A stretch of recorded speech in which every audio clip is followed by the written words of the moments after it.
जय श्री कृष्ण। राधे राधे। प्रभु नंदकुमार में स्वामी निरुष्पानुजा कृतार्थम कृतार्थम न संशय। श्री वल्लभना लाडीला सर्व वैष्णव ने जय श्री कृष्ण। हवे वाला वैष्णव, आजना पुष्टि प्रसंग में आपणे ऋण चूकते कर्यु ए विषय पर आपणे पुष्टि प्रसंग करीशुं के श्री बाके बिहारीए अल्बेला नामनो जे वैष्णव भक्त हतो तेनुं सी रीते ऋण चूकते कर्यु तेनो प्रसंग आपणे वार्ता प्रसंग जोईए के श्री वृंदावन में एक अल्बेला नामथी एक वैष्णव रहता हता अने श्री प्रभुनी सेवा पहोंचे। रोजनो नित्यक्रम बीजा वैष्णव साथे श्री गिरिराजनी झांकी करवा जाए। वर्षोथी आ एक ज क्रम श्री प्रभु ने सन्मुख थया वगरनो दिवस क्यारेय न जाए। एक दिवस एवी घटना बनी कि अल्बेला तेमज बधा वैष्णव मित्रों श्री बिहारीजी प्रभुनी झांकी माटे मंदिर में गया। टेरो खुल्यो। बधा ज भक्तों श्री बिहारीलाल की जय जय वो करवा लाग्या। अल्बेला कई ज न बोले, आजूबाजू बधा सामे जोवे। श्री गिरिराजजी श्री बिहारीजीना मंदिर में समय समय टेरो आवे ने फरी टेरो खुल्यो। फरी बधा जयघोष करे पण अल्बेलाने श्री प्रभुनु सिंहासन, फूल बंगलो, सजावट बधी ज झांकी पण श्री बिहारीजीनी झांकी न थाय। एटले साइडनी झांकी थाय पण बिहारीजीनी झांकी अल्बेला वैष्णवने न थाय। आखी रात तो अल्बेला सूता नहीं, न भोजन जल कई पण लीधुं नहीं। एक ज विचार आवे कि आ शुं थयुं, मैं कई अपराध कर्यो छे? श्री प्रभुए मने दर्शन न आप्या, मैंने शुं अपराध हशे? सवारे नित्यक्रम पूरो करी परिक्रमा करी अने प्रभु श्री प्रभुनुं नाम स्मरण करीने श्री प्रभुनी सामे क्षमा मांगी अने फरी झांकी करवा लाग्या। पण ए ज बिहारीजी नजर न आवे। आजूबाजूनी सजावट बधुं ज नजर आवे। पोतानी जात पर विश्वास न रह्यो।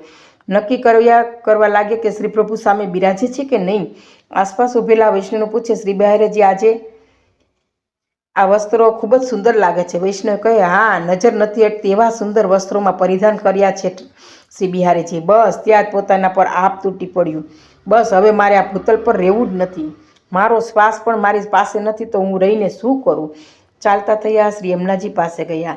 मां, मने तारी गोदमां लई ले एम कहीने आगळ वध्या। हवे किनारा पासे एक माणस लकवाग्रस्त बेसेलो हतो। एमने अल्बेलाए जोयो अने कह्युं, भाई ऊभो रहे, तारी आ स्थिति तो ताराथी सारी थशे। पण अल्बेला कहे, हाल मारी स्थिति माराथी नथी थती तो भाई तारी माराथी केम थाय? एटले के हूँ पण प्राण देवा जई रह्यो छुं। तो पेलो बीमार माणस कहे कि गई काले मारा स्वप्નમાં कोई प्रकाशित तेज આવ્યું હતું અને એણે મને કહ્યું કે આજે અહીં આ સમયે કોઈ ભક્ત આવીને તારા માટે શ્રી બિહારીજીને વિનંતી કરશે, તું સાજો થઈ જઈશ તો ભાઈ મારી પીડા આપ દૂર કરી શકો છો। અરે આવો વિચાર શું કામ કરો છો ભાઈ? હું કહું છું ને કે તમારો રોગ શ્રી બિહારીજી દૂર કરી દેશે। મારે તને શું કહેવું? શ્રી બિહારીજીની ઝાંખી પણ મને નથી થતી અને હું કહું ને તું સાજો થઈ જા। આ કેવી વાત કરે છે ભાઈ? લકવાગ્રસ્ત કહે, એકવાર આપ શ્રી પ્રભુને વિનંતી તો કરી જુઓ। એકવાર જો સાંભળે તો ઠીક છે, નહીંતર આપ આપના રસ્તે જશો। અલ્બેલા કહે, મને તો દર્શન જ થતા નથી। મારાથી કોઈ મોટો અપરાધ થયો છે છતાં પણ લે, હે મારા પ્રાણ વલ્લભ પ્રભુ શ્રી બિહારીજી, આ માણસનું દુઃખ દૂર થાય એવી આપને હું વિનંતી કરું છું, એમ શ્રી વૈષ્ણવ બોલ્યા। અને એક ક્ષણે તરત જ શરીરના દરેક અંગમાંથી એની માણસની પીડા દૂર થવા લાગી। એકદમ સુંદર શરીર થઈ ગયું। પેલો માણસ તો અલ્બેલાને પ્રણામ કરીને દોડતો ભાગ્યો। મને દર્શન નથી થતા અને મારા કહેવાથી આ અંજાન માણસ સાજો થઈ ગયો। હે શ્રી યમુનાજી, આપ મારો સ્વીકાર કરી લો। જલમાં પ્રવેશ કરવા લાગ્યો। એટલામાં સાવરેલાલને શ્રી બિહારીજી પ્રગટ થયા। અલ્બેલા, મને છોડીને ક્યાં ચાલ્યો? અલ્બેલાને પીતાંબરધારીની ઝાંખી થતાં અર્ધો મૂર્છિત થઈ ગયો અવસ્થામાં આવી ગયો। આંખમાંથી વહેવા અશ્રુ પડવા લાગ્યા। હે શ્રી પ્રભુ, આપની આ લીલા હું સમજી નથી શકતો। આપ મારાથી દૂર કેમ થયા? શ્રી પ્રભુ કહે, અલ્બેલા વર્ષોથી આવીને દર્શન કરે છે, આજ સુધી તે કંઈ પણ મારી પાસે માંગ્યું નથી ને? સદા સર્વદા શાંત રહે છે, હર હંમેશા આવીને શાંત સ્વભાવે દર્શન કરીને જાય છે અને જય ઘોષ કરીને ચાલ્યો જાય છે। જીવનમાં તારે પણ દુઃખ તકલીફનો સામનો તો કરવો પડતો હશે ને? ક્યારેક આવીને તો તું મારી પાસે કંઈ માંગ, તે ક્યારેય માંગ્યું જ નથી। સંસારનો દરેક માણસ મારા મંદિરમાં આવીને બધા જ કષ્ટ મને કહે છે। કોઈને નોકરીની તકલીફ, કોઈને શરીરની, કોઈને પરિવારની, બધા લોકોને કોઈને કોઈ તકલીફ હંમેશા રહે જ છે। પરંતુ કોઈ આવીને માંગે છે તો શ્રી પ્રભુ કહે, મને તો આપવાની આદત થઈ ગઈ છે, પણ મારા પર તારા ઋણ રોજ ચડતું જ જાય છે, રોજ આવીને રોજ ચાલ્યો જ જાય છે. કોઈક સમય તો કંઈક માંગીને પણ ક્યારેય તે ન માંગ્યું, એ માટે જ મેં આ લીલા કરી છે. જુઓ બાકે બિહારીલાલનું કેવી લીલા કરી ઠાકોરજીએ, કે એનું ઋણ અદા કરવા. એટલે કે આપણે મનુષ્ય આપણે જઈએ છીએ હવેલીએ વૈષ્ણવો, તો માણસમાં સ્વભાવ છે કે લૌકિકની કંઈક માંગણી થઈ જાય છે અને પ્રભુ પણ આપે જ છે. તો જ્યારે અલબેલા બિહારીજીના દર્શન કરે છે ત્યારે મૌન ભાવે કરે છે. એટલે કહે છે કે તું કોઈ દિવસ માંગતો નથી, તો ઋણ મારી પર ચડી ગયું છે, તો આ ઋણ અદા કરવા માટે જ મેં આજે આ લીલા કરી છે, એમ બિહારીજી અલબેલાને કહે છે. તો અલબેલા કહે કે કૃપાનાથ, આ જીવને તો સર્વસ્વ મળી ગયું, આપ મને હવે સાથે લઈ જાઓ. શ્રી પ્રભુએ અલબેલાને વિનંતી સ્વીકારી. હવે વાલા વૈષ્ણવો, આનો અર્થ એવો ન સમજો કે શ્રી પ્રભુ પાસે કંઈ નહીં માંગીએ તો આપણે પણ ઝાંખી નહીં થાય.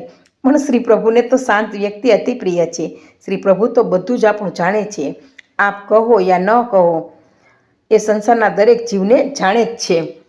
તો આવી રીતના અલબેલાની ઈચ્છા પણ શ્રી બાકે બિહારીએ પૂરી કરી અને તેને પણ શ્રીનાથજીએ શ્રી બાકેરી બિહારીજીએ દર્શન આપીને આ રીતના માંગણી કરી. તો વાલા વૈષ્ણવ, આ અલબેલાનો પ્રસંગ અહીંયા પૂરો થાય છે. હવે આપણે સેવા માટેની થોડોક પ્રસંગ જોઈએ કે સૌપ્રથમ સેવા શા માટે કરવી, સેવા કોના માટે કરવી, કોની કરવી, સેવા કરતા વખતે કયા નિયમોનું પાલન કરવું, આ બધો આપણે આજે વાલા વૈષ્ણવ પુષ્ટિ પ્રસંગ કરીએ. કે સેવા આપણે પ્રભુના શ્રી અંગમાંથી વિખૂટા પડી ગયેલા જીવો છીએ અને ભૂતલ પર આવ્યા છીએ, તો પ્રભુની કૃપા મેળવવા માટે સેવા કરવી જોઈએ. સેવા વ્રજાધિપતિ શ્રી કૃષ્ણની કરવાની છે. શ્રી મહાપ્રભુજીએ દર્શાવેલ માર્ગ પ્રમાણે શ્રી ગુસાઈજીએ દર્શાવેલી પ્રણાલિકા મુજબ ઘરમાં રહીને ભાવપૂર્વક શ્રી ઠાકોરજીની સેવા કરવાની છે. હવે 5 ભાવ સમજવા. એમાં જોઈએ, પહેલો ભાવ છે સ્વ સ્વરૂપનો ભાવ.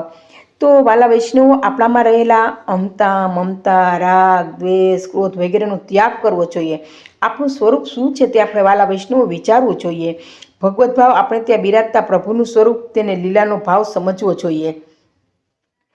અને એક ત્રીજો આચાર્ય ભાવ છે ગુરુ ભાવ, કે પરમ કૃપાળુ શ્રી મહાપ્રભુજીએ કૃપા કરી આપણે ત્યાં ત્રિલોકના નાથને માથે પધરાવી દીધેલો છે, તો આપણા ગુરુનો ભાવ પણ સમજવો. નિવેદન ભાવ, શ્રી મહાપ્રભુજીએ કૃપા કરી આપણે બ્રહ્મ સંબંધ આપી આપણો હાથ પ્રભુને સોંપેલ છે, તો બ્રહ્મ સંબંધ લીધા પછી આપણું કર્તવ્ય છે કે ઠાકોરજીની સેવા કરી, તે વિશે પણ વહેલા વૈષ્ણવ સારી રીતે સમજવો જોઈએ. અને 5મો માર્ગ ભાવ છે કે આપણે પુષ્ટિ માર્ગમાં આવ્યા છીએ, તો માર્ગની પ્રણાલિકા અને પુષ્ટિ માર્ગ વિશેનું આપણે જ્ઞાન સમજવું જોઈએ અને આપણા ધર્મ પ્રમાણે પુષ્ટિ માર્ગમાં આગળ વધવું જોઈએ. અને આ બધા જ માટે દ્રઢતા, એક આશ્રય અને સત્સંગ અતિ આવશ્યક છે. તો દરરોજ સત્સંગ કરીશું અને મનમાં શ્રી ઠાકોરજીનો દ્રઢ આશ્રય રાખીશું, તો વાલા વૈષ્ણવ આ ભાવ પણ આપણો સિદ્ધ થશે. એટલે આ ભાવ માટે પણ સેવા કરવી જોઈએ. હવે પુષ્ટિ માર્ગમાં વૈષ્ણવ એટલે શું અને વૈષ્ણવ કોણ છે તે માટેના આપણે પ્રસંગ હવે વાલા વૈષ્ણવ જોઈએ. કે પુષ્ટિ માર્ગનો રાહ એ વૈષ્ણવની રાહ તરીકે ઓળખાય છે. એટલે જ્યાં પુષ્ટિ માર્ગ હોય ત્યાં વાલા વૈષ્ણવો તો હોય જ છે. પરંતુ પુષ્ટિ માર્ગમાં પૂછો કે વૈષ્ણવ કોણ છે, તો એ પ્રશ્નનો જવાબ કદાચ આપણી પાસે પણ નહીં હોય. કારણ કે વૈષ્ણવ હોવા છતાં પણ વૈષ્ણવનો અર્થ ખબર જ ના હોય, તો આપણે વૈષ્ણવ શાના? હવે વેદોમાં પણ કહ્યું છે કે ભવસાગરમાં અટવાયેલો જે જીવ તન, મન અને ધનથી સદુપયોગ ભગવત સેવા અને ભગવત ભજન પાછળ કરે છે, તેઓ જીવ જ વૈષ્ણવ કહેવાય છે. ઉપનિષદમાં પણ કહ્યું છે કે જે હર્ષ અને શોક, સુખ અને દુઃખથી પર રહીને સર્વત્ર પ્રભુને જોવે છે, દેહ ઇન્દ્રિયોના ધર્મમાં મોહ મમતા નથી, જેમને જન્મ, કર્મ, ધર્મ, વર્ણ, જ્ઞાતિ વગેરે વિશે પણ અભિમાન થતું નથી, અને જે સર્વ જીવો પ્રત્યે સમદ્રષ્ટિ રાખે છે, જેઓ પ્રભુ અને ગુરુના ચરણોમાં એક સમાન નિષ્ઠા રાખે છે, જેઓ ભગવતીય પ્રત્યે સ્નેહ રાખે છે, તેવા જીવોને વૈષ્ણવ કહેવાય છે. ઈશ્વર સંહિતામાં પણ કહે છે કે જે જીવ ભગવાન વિષ્ણુ અને ભગવાન કૃષ્ણ વચ્ચે એકેશ્વરવાદને માને છે તે વૈષ્ણવ છે. અને તે એકેશ્વરવાદ મુજબ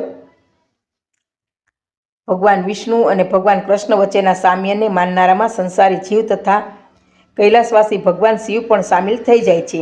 આથી એમ કહી શકાય છે કે ભગવાન શિવ પણ વૈષ્ણવ જ છે. આથી જ આપણા પુષ્ટિ માર્ગમાં પણ ભગવાન શિવનું શ્રી ઠાકોરજીના ભક્ત તરીકે એક અલગ જ સ્થાન દીપ્તિમાન રહ્યું છે. બીજા શબ્દોમાં કહીએ તો વૈષ્ણવ માન્યતા ધરાવતા દરેક સંપ્રદાયમાં ભગવાન કૃષ્ણને જ આરાધ્ય દેવ ગણવામાં આવે છે. આથી તે ભાવને અનુરૂપ ભગવાન કૃષ્ણને સંબંધિત જે ભક્તો રહેલા છે તે તમામ વૈષ્ણવો રૂપે જ રહેલા છે વાલા વૈષ્ણવ ભૂતલ પર. તો શ્રીમદ ભગવદ્ ગીતામાં વૈષ્ણવ કોણ છે તેના સંદર્ભમાં બે અર્થ કહ્યા છે. પહેલા અર્થમાં કહે છે કે જે જીવ મૌન, કર્મ અથવા વાણી દ્વારા પણ કોઈ જીવને દુઃખ આપતો નથી તેને વૈષ્ણવ કહે છે. અને બીજા અર્થમાં કહે છે કે જે જીવ સર્વત્ર અને સર્વજ્ઞ ફક્ત ભગવાન વિષ્ણુને જ જુએ છે તે વૈષ્ણવ છે. શ્રી મહાપ્રભુજી પણ કહે છે કે વૈ એટલે ભગવતીય, સ્ન એટલે કૃષ્ણ અને વ એટલે શ્રી વલ્લભ. કે જ્યારે પુષ્ટિ માર્ગની રાહે નીકળેલા પ્રવાસી ભગવતીયમાં સ્નેહ રાખે છે, શ્રી વલ્લભના ચરણોમાં સમર્પણ કરે છે અને શ્રી કૃષ્ણની સેવા કરી તેમની કૃપા મેળવે છે ત્યારે તે વૈષ્ણવ બને છે. એટલે વાલા વૈષ્ણવો, આ પુષ્ટિ માર્ગમાં ભગવતીય, વલ્લભ અને ઠાકોરજી આ ત્રણેયનું જ્યારે સમન્વય થાય ત્યારે એની સેવા કરીને કૃપા આપણે મેળવીએ ત્યારે વૈષ્ણવ બનીએ છીએ. તો શ્રી ગુસાઈજી પણ પ્રભુચરણ કહે છે કે જે જીવ પોતાના માટે નહીં બલકે બીજાના દુઃખ જાણી અહંકાર રહિત રહી પરોપકાર કરે તેવા જીવને વૈષ્ણવ કહેવામાં આવે છે. એટલે ગુસાઈજીના મતે આ વૈષ્ણવની વ્યાખ્યા છે. હે પરમ પૂજ્ય 108 શ્રી મથુરેશજી મહારાજ કહે છે કે જ્યારે માણસ સામેવાળી વ્યક્તિના સુખ દુઃખની દ્રષ્ટિએ સમજતો થઈ જાય ત્યારે આસપાસ રહેતા લોકોનું અડધું દુઃખ તો ઓછું જ થઈ જાય છે. અને આવા પરોપકારી જીવોને વૈષ્ણવજન કહેવામાં આવે છે. આવા વૈષ્ણવજનોના મળવા માત્રથી અન્યનું જીવન પણ સુમેળભર્યું થઈ જતું હોય છે. વિવેક ધૈર્યાશ્રયમાં વૈષ્ણવ હોવાના લક્ષણો માટે કહ્યું છે કે જે જીવ પુષ્ટિ જીવનું ચિત્ત સદાય ભગવત સેવા અને ભગવત દર્શન માટે આર્ત બની રહેતું હોય, લૌકિક કાર્યો ફક્ત એક ક્રિયારૂપે જ કરે છે, પોતાની વાણી અને મનને સંયમમાં રાખે છે, પોતાના ગુરુ એટલે શ્રી વલ્લભ કુળ આચાર્યો પત્રી શ્રી ઠાકોરજી સમાન અને તેથી વધુ ભાવ રાખે છે અને અન્ય પુષ્ટિ જીવો તથા ભગવતીઓ પ્રત્યે પ્રેમથી વધુ વિશેષ સ્નેહભાવ રાખે છે તેને સાચો વાલો વૈષ્ણવ કહેવામાં આવે છે. એટલે આ વૈષ્ણવની વ્યાખ્યા એટલે આ છે. તો શ્રી હરિરાય મહાપ્રભુજી પણ ભાવ પ્રકાશમાં કહે છે કે વૈષ્ણવ એ છે કે જે પુષ્ટિજીવ સતત ભગવત નામની અને ભગવત વાણીનો સતત ઉચ્ચાર કરતો હોય, જેણે પોતાનું સર્વસ્વ લૌકિક અલૌકિક શ્રી ઠાકોરજી સ્વરૂપ શ્રી વલ્લભના ચરણારવિંદમાં સમર્પિત કરી દીધું હોય, જે દીનતા અને દૈન્યતાનું મર્મ જાણતો હોય, જે પ્રભુના ચરણોમાં સર્વ સમર્પિત કરી તેનો પ્રસાદ ગ્રહણ કરતો હોય, જે પોતાના આચાર્યની વાણીને ઉત્થાપતો ન હોય, જે પ્રભુના તત્સુખને અગ્રસ્થાને રાખતો હોય તેવો જીવ વૈષ્ણવ બનવાના સમગ્ર અધિકાર રાખે છે. શ્રી મહાપ્રભુજી શ્રી સુબુદ્ધિજીનીમાં પણ આજ્ઞા કરે છે કે નહીં સાધનમ સંપત્ત્યા હરિસ્તુષ્યતિ કલેશ્ય ચિત્ત દૈન્ય મેવેકેન હરિતોષણમ સાધનમ. એટલે કે આ વાક્યના સંદર્ભમાં હરિરાય મહાપ્રભુજી કહે છે કે વૈષ્ણવ બનવાની અધિકાર પ્રાપ્ત થયા પછી પણ જે જીવ પોતાની દૈન્યતા, દીનતા, દયા અને કરુણાના ભાવને હૃદયમાં સ્થિર રાખે છે, સત્સંગ અને ભગવત આશ્રય છોડતો નથી, જે સદાય હરિ ગુરુ અને હરિના જન એ પ્રત્યે સેવા અને સત્કાર્યોમાં મગ્ન થઈ જાય છે ત્યારે તે જીવ વૈષ્ણવમાંથી ભગવતીય બની જાય છે. અને મનુસ્મૃતિમાં પણ કહ્યું છે કે શ્રી વલ્લભ અને શ્રી વ્રજમાં વસનાર વ્રજરાજકુમાર અર્થાત શ્રી ઠાકોરજીને માનનારા જીવોએ અન્ય ધર્મનો ત્યાગ કરી પોતાનું ધ્યાન કેવળ અને કેવળ શ્રી કૃષ્ણને ભણનારા ભગવતીય પ્રત્યે કેન્દ્રિત કરવું જોઈએ. પુષ્ટિ માર્ગના તિલકાયત શ્રી ગોવિંદલાલજી મહારાજ પણ હંમેશા પોતાના વૈષ્ણવોને આજ્ઞા કરીને કહે છે કે પુષ્ટિ માર્ગમાં પ્રવેશ મળ્યા બાદ જીવે વિચારવાનું છે કે આ માર્ગ પ્રેમનો માર્ગ છે, પરંતુ શું જીવ પ્રેમના ભાવમાં સમર્પણ ભાવ મેળવીને ચાલવા સક્ષમ છે કે નહીં? અને જો જે જીવો વૈષ્ણવો અને ભગવતીઓ તરફ પ્રેમ અને અનુરાગ રાખે છે તેમના પર પ્રભુની તથા શ્રી વલ્લભની અપાર પ્રસન્નતા અને કૃપાવાલા વૈષ્ણવ ઉતરે જ છે. આથી ટૂંકમાં કહેવું હોય તો એમ કહી શકાય કે જ્યારે જીવમાં શ્રી ઠાકોરજી અને શ્રી વલ્લભના સેવકો પ્રત્યેનો પુષ્ટિભાવ જ્યારે સિદ્ધ થઈ જાય છે ને ત્યારે તે જીવ વૈષ્ણવ બનવાની સીમામાં પ્રવેશી જાય છે. એટલે કે જ્યારે આપણે પુષ્ટિભાવ સ્થિર થઈ જાય ત્યારે જ આપણે માનવું કે આપણે સાચા વૈષ્ણવ કહીએ છીએ. તો વાલા વૈષ્ણવો, આ પ્રસંગ પણ મારો અહીંયા પૂરો થાય છે. આ સમગ્ર પ્રસંગ શ્રી ઠાકોરજીના ચરણોમાં અર્પણ કરું છું અને આ પ્રસંગ કહેવામાં મારી કંઈ ભૂલ રહી ગઈ તો પુષ્ટિ રસની દાસીને ક્ષમા આપશો. સર્વે વાલા વૈષ્ણવને જય શ્રી કૃષ્ણ, જય શ્રી કૃષ્ણ.